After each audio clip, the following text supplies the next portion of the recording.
Boa noite. Esta é mais uma edição de O Público na TV Entrevista.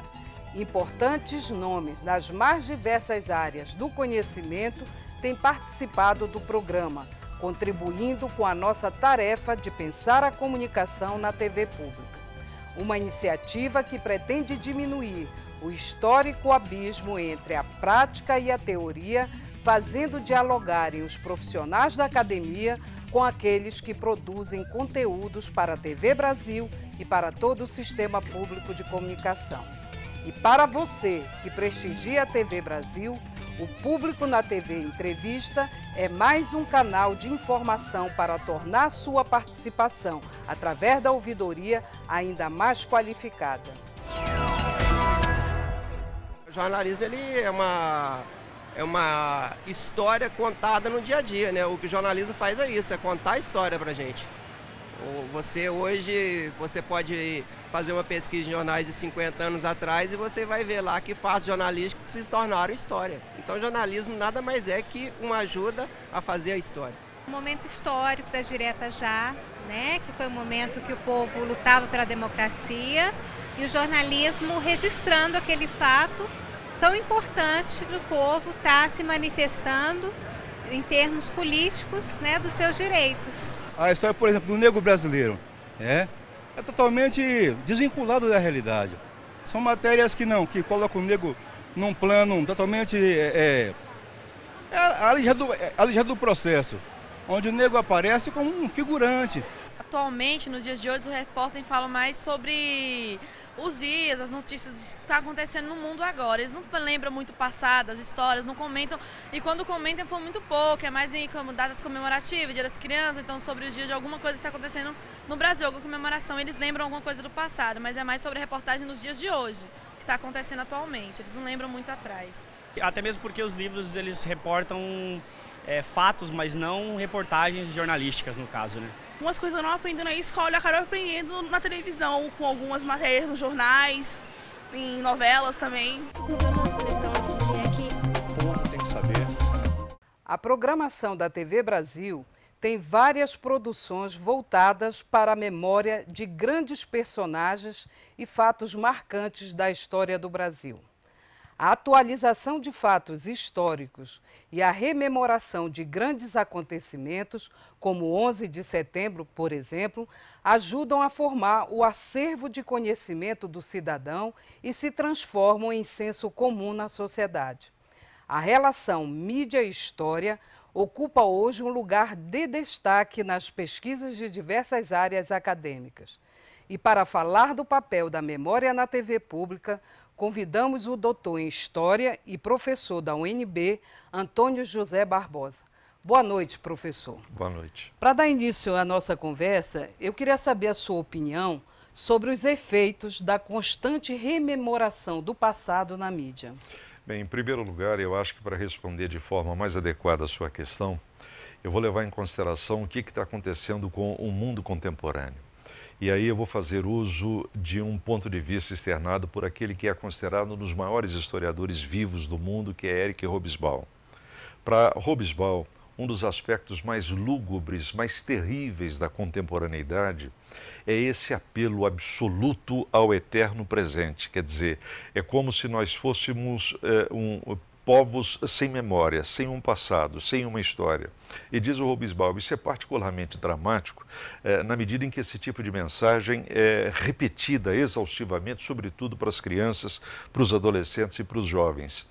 Isso é terrível, porque acaba desumanizando a própria sociedade. Então, quando eu vejo uma televisão, que é uma das mídias mais extraordinárias da civilização contemporânea, voltando-se para produzir trabalhos, programas os mais diversos acerca do passado, no nosso caso, acerca do passado nacional, eu acho que isso é uma forma de se estabelecer um instrumento para contribuir para a edificação de uma identificação nacional, de uma identidade nacional. Acho que a mídia Sim. tem um papel importante. Mas como é que ela rememora esse passado? Bem, todo o passado é reelaborado a partir do presente. Quer dizer, toda a história nesse sentido é contemporânea. É a partir dos meus interesses, das circunstâncias em torno da minha vida presente, que eu vou procurar algum tipo de elo com o passado. Então, eu não posso falar de uma mídia no presente buscando o passado. Que mídia é essa? Que interesses estão em jogo? O que ela quer mostrar? Procurar o passado, trabalhar o passado vai ser sempre uma situação de escolha, uma situação de opção. Se é uma mídia democrática ou se ela tem compromisso com uma construção democrática da sociedade, obviamente que o seu olhar para o passado vai estar marcado exatamente por esse compromisso de uma construção cidadã, de uma construção de uma sociedade plural. Vamos para um pequeno intervalo e voltamos já. Fale com a ouvidoria pelo e-mail ouvidoria@ebc.com.br, pelos telefones 061 3799 5243 ou 3799 5244, ou envie uma carta para a EBC, Empresa Brasil de Comunicação, Setor Comercial Sul, Quadra 8, primeiro subsolo, Brasília, Distrito Federal, CEP 70 333 900.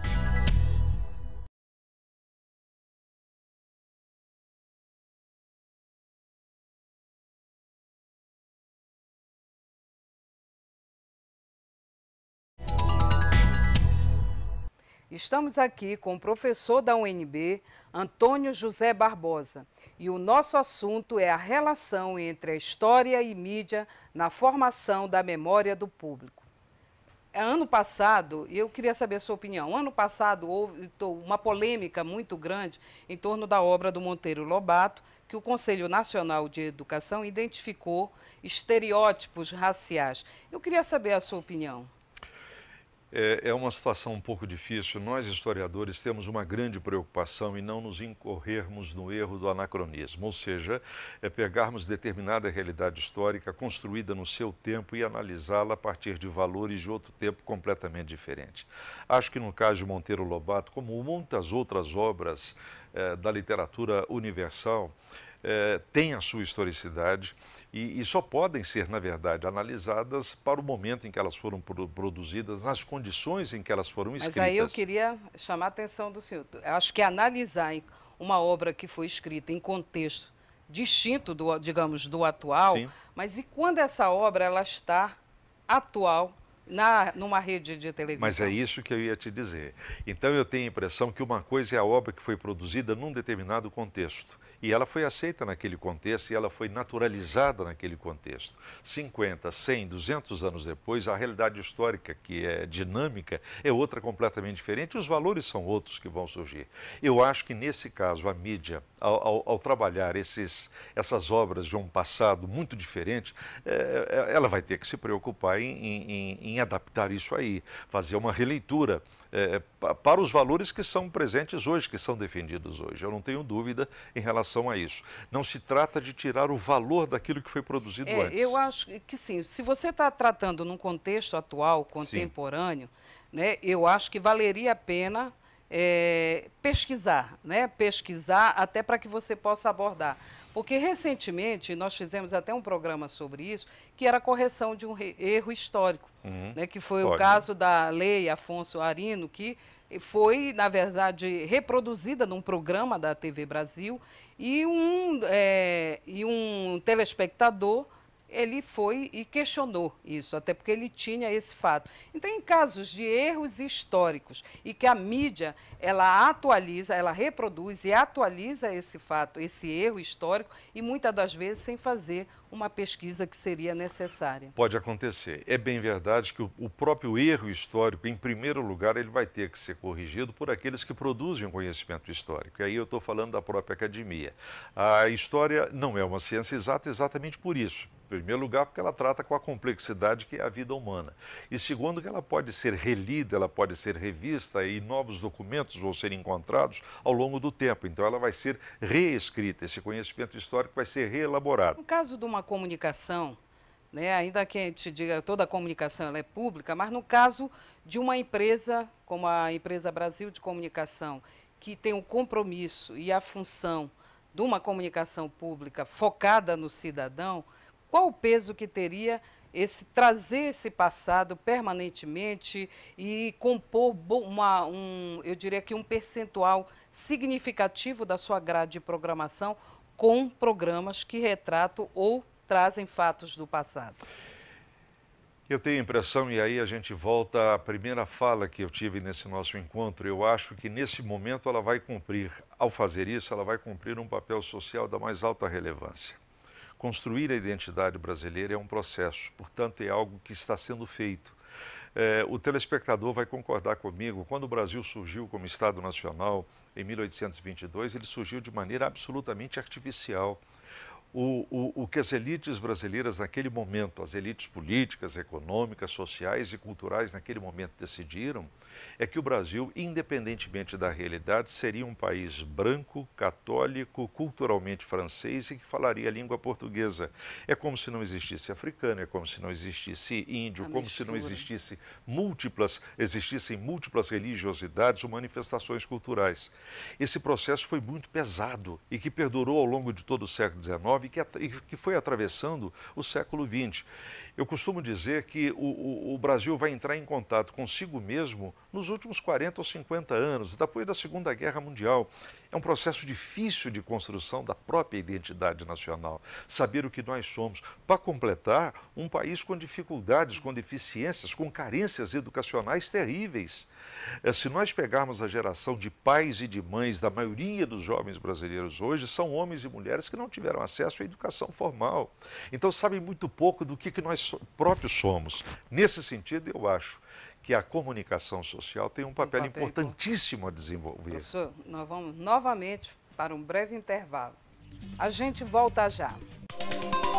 Fale com a ouvidoria pelo e-mail ouvidoria@ebc.com.br, pelos telefones 061 3799 5243 ou 3799 5244, ou envie uma carta para a EBC, Empresa Brasil de Comunicação, Setor Comercial Sul, Quadra 8, primeiro subsolo, Brasília, Distrito Federal, CEP 70 333 900.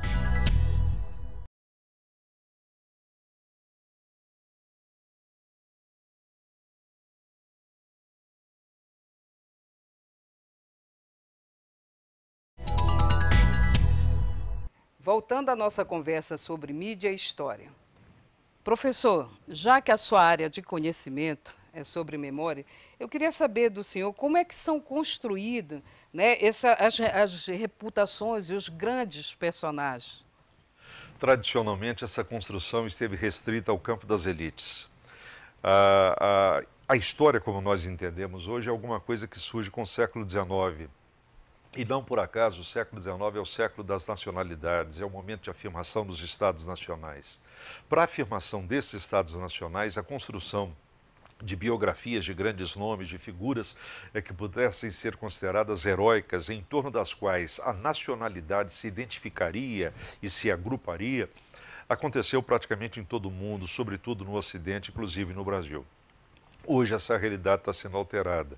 Quer dizer, 2 séculos depois, nós estamos observando que há uma certa tendência, ainda longe de ser hegemônica, mas há uma certa tendência em perceber que a história é, antes de tudo, uma construção coletiva. Os grandes nomes existem, os grandes personagens têm o seu papel, mas eles nunca, absolutamente nunca, estão sozinhos. As sociedades fazem a sua história, as coletividades constroem esse seu passado. Professor, com todos esses ícones, né, com todos esses símbolos da nossa história, haverá espaço para a mudança de paradigmas históricos? Eu creio que sim. E se nós colocarmos nessa análise o papel da mídia, eu acho que a gente poderia responder com 2 pressupostos. O primeiro deles é óbvio, a mídia trabalha com aqui e agora. Quer dizer, ela é o testemunho da instantaneidade, digamos assim, e acaba sendo um belo testemunho da própria história. Mas o seu compromisso é com aqui e agora, o seu público é esse que está vivendo aqui e agora. O segundo aspecto, o segundo pressuposto é que nós vivemos, ao contrário de todas as demais épocas da história da humanidade, nós vivemos uma sociedade que é fundamentalmente urbanizada e é uma sociedade de massas. Uma sociedade urbanizada e uma sociedade de massas é aquela que tem e busca e procura informação e precisa ser rotineiramente alimentada com esse tipo de informação. Então é para essa grande massa que a mídia contemporânea existe. Ela retrata a grande massa e faz programas e faz trabalho para essa grande massa. A história está mudando exatamente por causa da urbanização da sociedade e do fato de ter surgido no mundo, no século XX, uma sociedade de massas. É engraçado, a gente está todo o tempo falando que a mídia se apropria, né? Rememora o passado. Mas em que medida a memória também tem se utilizado da mídia para essas mudanças, né, de paradigmas históricos? E nesse sentido, eu acho que a mídia tem interesse em produzir aquilo que ela imagina, e ela tem até pesquisas para isso, que o grande público gostaria de ver. No fundo, é um processo de interação. Então, a apropriação do passado que a mídia tem feito hoje é exatamente aquele tipo de passado que, pelas mais diversas razões, pode exercer um tipo de atração, pode se constituir em algo atraente para as grandes massas, para as grandes plateias. E exatamente porque vivemos numa sociedade de massa e é uma sociedade que, na verdade, transforma tudo em grandes espetáculos, a maneira pela qual a mídia está se apropriando do passado é também uma forma espetacular, quer dizer, ela tenta fazer do passado, ela tenta abordar esse passado como se ele fosse um show também, como se ele fosse um espetáculo, digamos assim. Está acontecendo um fato novo no caso da história que se produz aqui no Brasil, que diz respeito às novas formas de narrativa. Não por acaso, não é simples coincidência, os dois grandes best-sellers de livros de história no nosso país nos últimos anos são trabalhos produzidos por jornalistas. Quer dizer, são trabalhos muito sérios, que têm a revisão, digamos assim, de grandes nomes da academia, mas que trazem a leveza e, eu posso até dizer, o encanto de uma narrativa não profundamente apegada ao cânone da academia. Isso eu acho altamente positivo e acho que esse é um caminho que pode ser seguido pelo rádio, que pode ser seguido sobretudo pela televisão, que vai tratar da imagem. Professor, queria agradecer sua participação aqui conosco no programa. Eu é que agradeço a oportunidade. Por hoje é só. Na próxima quinta estaremos de volta. Esperamos vocês. Até lá.